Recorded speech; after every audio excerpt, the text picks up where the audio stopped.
ओम शांति। आज 2 जनवरी 2025 के साकार महावाक्य हैं। नूतन वर्ष 2025 की आप सभी को बहुत बहुत हार्दिक शुभकामनाएं, मंगल कामनाएं। आप पूरा वर्ष प्रसन्न रहें, दूसरों को भी प्रसन्न रखें। आपका पुरुषार्थ विशेष पुरुषार्थ हो। अमृत वेला मुरली क्लास कभी भी मिस ना हो, ऐसा रिकॉर्ड बनाएंगे। 2025 में हमारी कोई भी मुरली मिस नहीं है।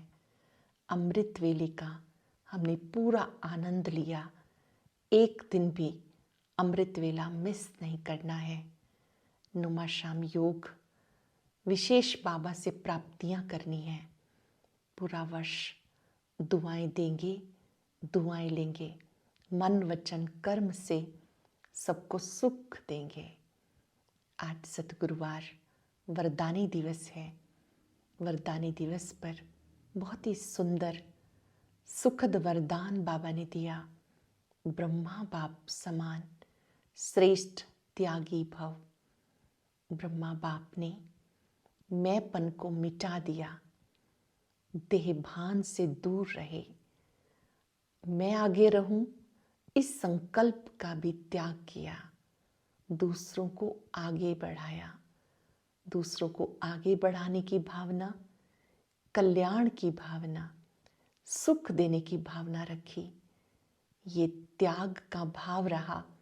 इस त्याग से नंबर 1 गए। ऐसे ही फॉलो फादर करना है। मैंपन को मिटा देना है, देभान को मिटा देना है, दूसरों को आगे बढ़ाना, स्वयं आगे बढ़ना है। ऐसे श्रेष्ठ त्यागी बनना है। ज्ञान की गुह्यता को स्पष्ट करते हुए बाबा ने समझाया, फट से किसी का नुक्स निकाल देना ये भी दुख देना है। किसी की भी कमियां नहीं निकालनी। अगर किसी की कमी बतानी भी है, विधि पूर्वक बतानी है। पहले उसकी 2 विशेषताएं बताओ, फिर उसकी कमी की ओर उसका ध्यान खिंचवाओ कि अगर आप ये ठीक करें तो बहुत अच्छा होगा। एकदम प्रतिक्रिया नहीं करनी है। एकदम रिएक्ट करने से सामने से रिस्पॉन्स भी अच्छा नहीं आएगा। शुभ भावना रखते हुए जब आप कोई बात बताते हैं तो सामने वाला भी ठीक करने के लिए तैयार हो जाता है। बहुत सुंदर बात आज बाबा ने समझाई कि शिवरात्रि का त्योहार अब समीप है। आपको ये त्योहार बहुत धूमधाम से मनाना है। आपके लिए यही सच्ची दीपावली है। घर घर में हर आत्मा का दीपक जग जाए, कहीं भी अंधियारा ना रह जाए। कोई भी आत्मा ये ना कहे कि मुझे तो परमात्मा का परिचय ही नहीं मिला। शास्त्रों में यादगार है कि कोई एक भी छूट गया तो उसने उल्हा ना दिया। हर एक को अपने घर में अच्छी सी लाइट्स जलाकर बाबा का संदेश देने की सेवा करनी है। अच्छे अच्छे चित्र लगाकर ईश्वरीय संदेश सबको देना है। साथ साथ योग का महत्व समझाते बाबा ने कहा, योग युक्त रहना है।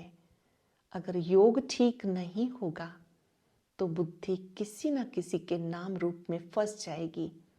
विकर्म विनाश नहीं होंगे, आत्मा पावन नहीं बनेगी। आपके लिए राजयोग अति श्रेष्ठ योग है, जिस योग से आत्मा पावन बन जाती है। बड़े बड़े अक्षरों में लिखना है, बी होली, बी राजयोगी। पवित्र बनो, राजयोगी बनो।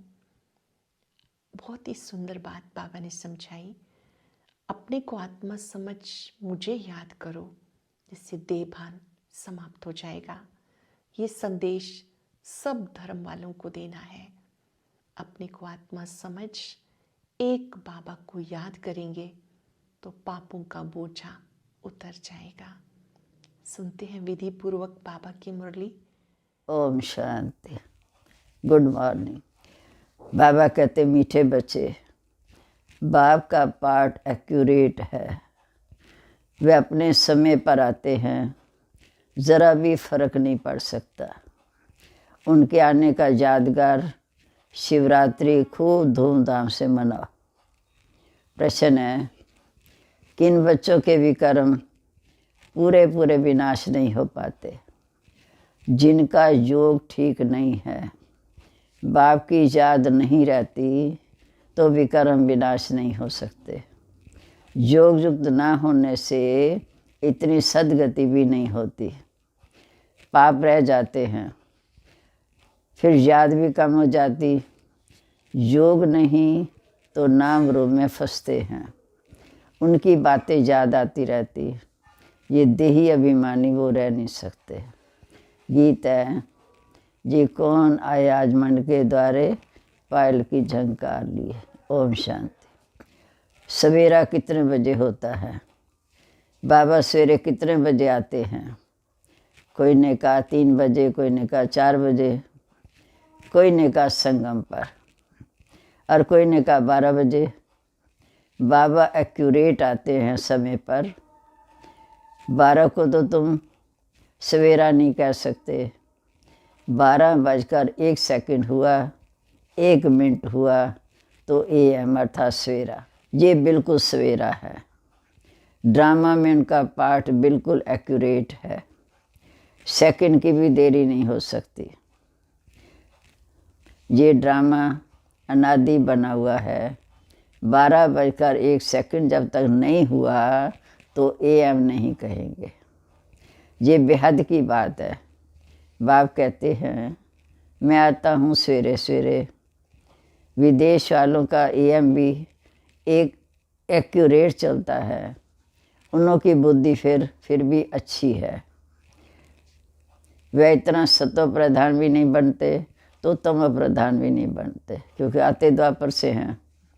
भारतवासी 100% सतो प्रधान, फिर 100% तम प्रधान बनते। तो बाप बड़ा एक्यूरेट है। सवेरे अर्थात 12:01 सेकंड का हिसाब भी नहीं रखते।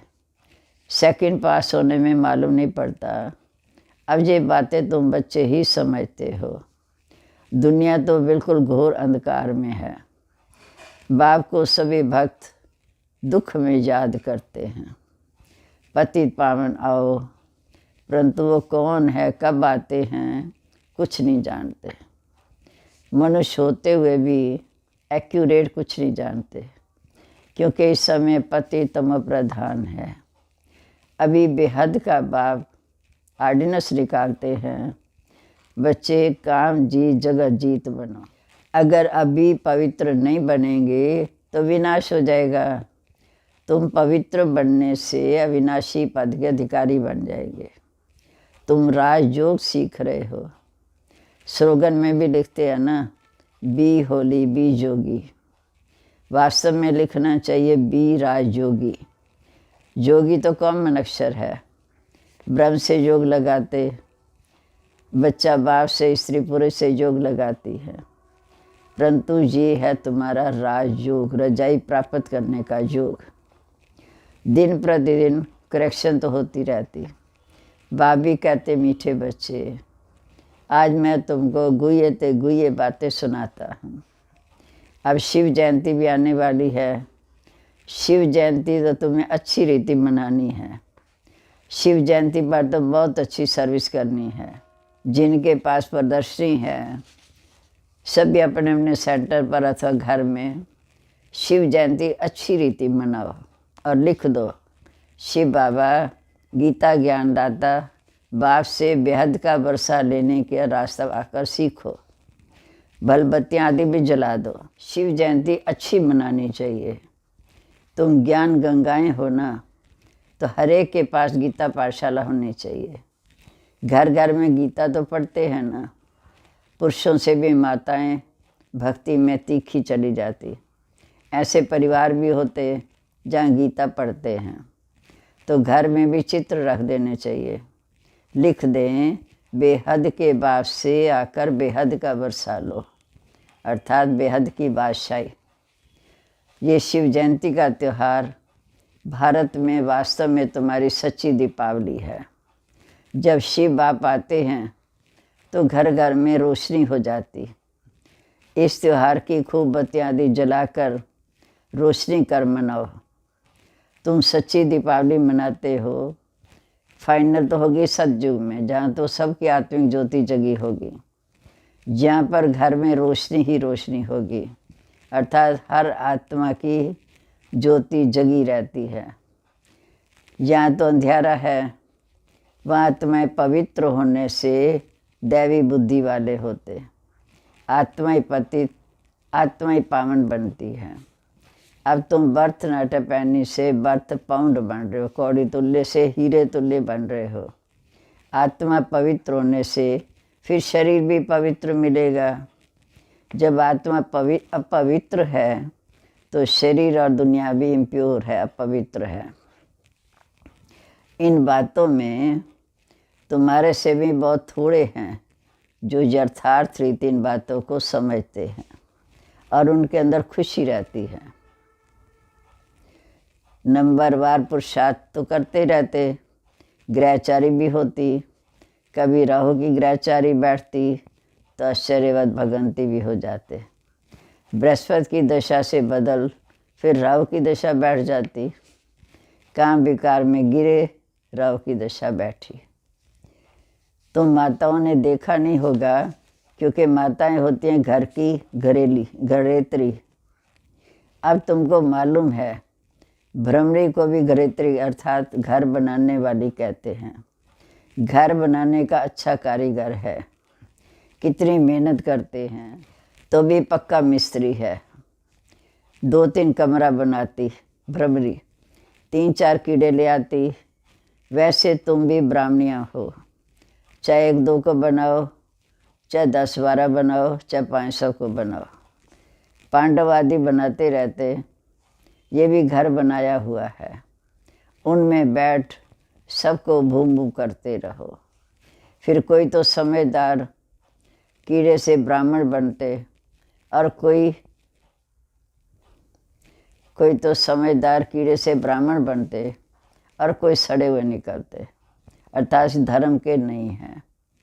इस धर्म वालों को ही पूरी रीति टच होगा। तुम तो फिर भी मनुष्य हो, तुम्हारी ताकत ब्रह्मी से भी जास्ती है। तुम 2000 के बीच में भी बैठ भाषण कर सकते हो। आगे चल 4-5 हज़ार की सभा में भी तुम भाषण करेंगे। ब्रह्मी की तुम्हारे से भेंट है। आजकल सन्यासी लोग बाहर विदेशों में जाकर कहते हैं कि हम आपको भारत का प्राचीन राजयोग सिखाएंगे। आजकल माताएं भी मेरू कफनी पहन कर जाती हैं, फॉरेनर्स को यही ठग कर आती हैं। उनको कहते हैं भारत का प्राचीन राजयोग भारत में चलकर देखो, सीखो। तुम ऐसे थोड़ी कहेंगे कि भारत में चलकर सीखो। तुम तो फॉरेन में जाएंगे तो वहाँ उनको बैठ कर के राजयोग सिखाएंगे। तो उनको कहेंगे राजयोग सीखो तो स्वर्ग में तुम्हारा जन्म हो जाएगा। इसमें कपड़ा आदि बदलने की भी बात नहीं। यहाँ दे के सब संबंध भूल अपने को आत्मा समझ एक बाप को याद करो।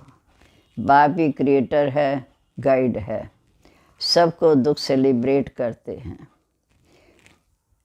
फिर बाबा कहते अब तुमको सतो प्रधान बनना है। तुम पहले गोल्डन एज में थे, सतयुग में थे, अब आयरन एज में हो। सारी वर्ल्ड सभी धर्म वाले इस समय आयरन एज में है। कोई भी धर्म वाला मिले उनको कहना कि अपने को आत्मा समझ बाप को याद करो, तो तुम पावन बन जाएंगे। फिर मैं साथ भी ले जाऊंगा। बस इतना ही बोलो, जास्ती नहीं। ये तो बहुत सहज है। तुम्हारे शास्त्रों में भी है कि घर घर में बाबा का संदेश देना है। कोई एक रह गया तो उसका लाना दिया कि मुझे कोई ने बताया नहीं। बाप आए हैं तो इस समय पूरा ढिंढोरा पिटाना चाहिए। एक दिन ज़रूर सबको पता पड़ेगा कि बाप आए हैं शांति धाम सुख धाम का वर्षा देने। तुम्हारे शास्त्रों में भी है कि घर घर में संदेश दिया, कोई एक रह गया तो उसने लाना दिया कि मुझे बताया नहीं। बाप आए हैं, पूरा ढिंडोरा पीटना चाहिए। एक दिन ज़रूर सबको पता पड़ेगा कि बाप आए हैं शांति धाम सुख धाम का वर्षा देने। बराबर जब डिटिज़म था तो और कोई धर्म नहीं था, सभी शांति धाम में थे। ऐसे ऐसे ख्यालात चलने चाहिए, स्लोगन बनाने चाहिए। बाप कहते दे सही दे के सब संबंध छोड़ो, अपने को आत्मा समझ मुझ बाप को याद करो, तो आत्मा पवित्र बन जाएगी। अभी आत्माएं अपवित्र हैं, अभी सबको पवित्र बन, बाप गाइड बन सबको वापस ले जाएंगे।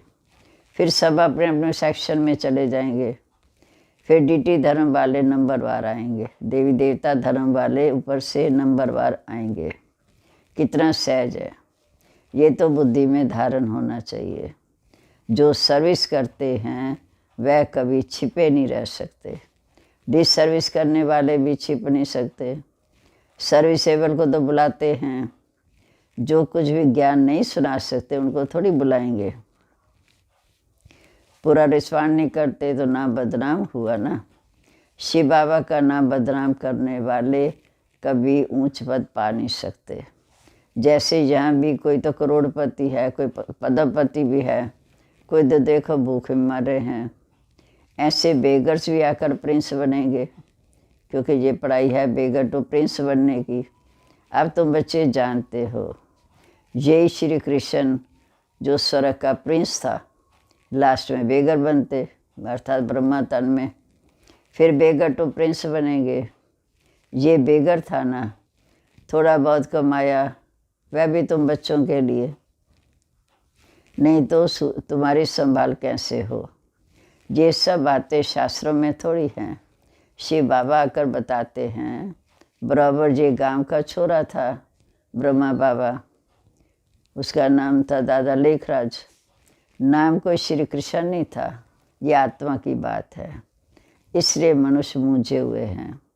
तो बाबा ने समझाया, शिव जयंती पर हर एक घर में चित्रों को रखो, सेवा करो, लिख दो कि बेहद के बाप से 21 जन्मों के लिए स्वर्ग की बादशाही सेकंड में कैसे मिलती है, आकर समझो। जैसे दिवाली पर बहुत बहुत दुकान निकाल बैठते हैं, तुम्हारे फिर अविनाशी ज्ञान रत्नों की दुकान है। मनुष्य दिवाली पर करते हैं, तुम फिर शिव जयंती पर करो। जो शिव बाबा सबके दीप जलाते हैं, तुमको विश्व का मालिक बनाते हैं, वह तो लक्ष्मी से विनाशी धन मांगते। फिर जब जगत अम्बा से तुमको विश्व की बादशाही मिलती है, मम्मा से। ये राज बाप समझाते हैं। बाप कोई शास्त्र थोड़ी उठाते हैं। बाप कहते मैं तो स्वयं नॉलेजफुल हूँ। हाँ, ये जानते हैं फलाने फलाने बच्चे सर्विस बहुत अच्छी करते हैं, इसलिए याद पड़ती है। बाकी ऐसे नहीं कि मैं एक के अंदर को बैठ जानूँगा। हाँ, कोई समय पता पड़ जाता है कि ये पतित है, शक पड़ जाता तो उनकी शक्ल ही मालूम हो जाती। तो ऊपर से बाबा कहते भेजता, ऊपर से बाबा कहते भेजता है, इनसे पूछो। ये भी ड्रामा में नूद है, जो कोई कोई के लिए बताते हैं, बाकी ऐसे नहीं कि सबके लिए बताएंगे। ऐसे तो ढेर हैं जो कहेंगे सो अपना ही नुकसान करेंगे, जो अपने आप को गिराएंगे अपना ही नुकसान करेंगे। सच बताने से कुछ फ़ायदा होगा, नहीं बताने से और ही नुकसान होगा। समझना चाहिए कि बाबा आए हैं हमें गोरा बनाने, और हम कितने गिरते हैं, क्योंकि यही कांटों की दुनिया, ह्यूमन कांटे हैं। सज्जू को कहा जाता है गार्डन ऑफ अल्लाह, और ये है फॉरेस्ट, जंगल। इसलिए बाप कहते जब जब धर्म की गलानी होती है तब तब मैं सृष्टि पर अवतरित होता हूँ। अब सब हैं तम प्रधान, आपस में लड़ते रहते हैं, ये सब ड्रामा में है। फिर स्वर्ग में ये कुछ नहीं होगा। 500 ढेर की ढेर हैं, नोट करनी चाहिए। जैसे बरिस्टर लोग भी पॉइंट का बुक रखते हैं, डॉक्टर लोग भी किताब रखते हैं, उसमें देखकर दवाई देते, तो बच्चों को भी अच्छी रीति पढ़ना है, सर्विस करनी है। बाबा ने नंबर 1 मंत्र दिया, मन मना भाव। बाप और वर्षे को याद करो तो स्वर्ग के मालिक बन जाएंगे। शिव जयंती मनाते हैं, परंतु शिव बाबा ने क्या किया होगा? ज़रूर स्वर्ग का वर्षा दिया होगा। उसको 5000 वर्ष हुए। स्वर्ग से नरक, नरक से स्वर्ग होगा। बाप समझाते, बच्चे योग युक्त बनो तो तुम्हें हर बात अच्छी तरह समझ में आएगी, परंतु योग ठीक नहीं है, बाप की याद नहीं रहती तो कुछ भी समझ में नहीं आएगा। विक्रम विनाश नहीं होते। योग युक्त ना होने से इतनी सदगति भी नहीं होती। पाप रह जाते, फिर पद भी कम हो जाता। बहुत हैं जो योग कुछ भी नहीं, नाम रूप में फंसे रहते हैं। उनको ही याद आती रहेगी तो विक्रम विनाश कैसे होंगे? देहधारियों की याद आती रहेगी तो विक्रम विनाश कैसे होंगे? बाप कहते, मीठे बच्चे देही अभिमानी बनो। अच्छा, मीठे मीठे सिक्के लदे बच्चों प्रीत, माता पिता बाप दादा का याद प्यार, गुड मॉर्निंग। रूहानी बाप की रूहानी बच्चों को नमस्ते। हम रूहानी बच्चों की रूहानी बाप दादा को नमस्ते। नमस्ते बाबा, गुड मॉर्निंग। अब धारणा के लिए मुख्य सार। पहली पॉइंट, शिव जयंती पर अविनाशी ज्ञान रत्नों का दुकान निकाल सेवा करनी है। घर घर में रोशनी कर सबको बाप का परिचय देना है। दूसरा, सच्चे बाप के साथ सच्चा होकर रहना है। कोई भी विकर्म करके छिपाना नहीं है। ऐसा योग युक्त बनना है जो कोई भी पाप रह न जाए। किसी के नाम रूप में भी नहीं फंसना है। अब आज का वरदान, मैं पन के भान को मिटाने वाले ब्रह्मा बाप समान श्रेष्ठ त्यागी भव। मैं पन के भान को मिटाने वाले ब्रह्मा बाप समान श्रेष्ठ त्यागी भव। संबंध का त्याग, वैभवों का त्याग कोई बड़ी बात नहीं, लेकिन हर कार्य में संकल्प में भी औरों को आगे रखना ही भावना रखना, अर्थात अपनेपन को मिटा देना। पहले आप करना, ये है श्रेष्ठ त्याग। इसे कहा जाता है स्वयं के भान को मिटा देना। जैसे ब्रह्मा बाप ने सदा बच्चों को आगे रखा, मैं आगे रहूं, इसमें सदा त्यागी रहे। इसलिए त्याग के कारण सबसे आगे अर्थात नंबर 1 जाने का फल मिला। तो फॉलो फादर। स्लोगन है, फट से किसी का नुक्स निकाल देना ये भी दुख देना है। फट से किसी का नुक्स निकाल देना ये भी दुख देना है। अपनी शक्तिशाली मनसा द्वारा साकाश देने की सेवा करो। जनवरी मास तपस्या मास है, तो रोज़ हमने मनसा सेवा करनी है। जैसे ऊंची टावर से साकाश देते हैं, लाइट माइट फैलाते हैं, ऐसे आप बच्चे भी अपनी ऊंची स्थिति अर्थात ऊंचे स्थान पर बैठ कम से कम 4 घंटे विश्व को लाइट और माइट दो।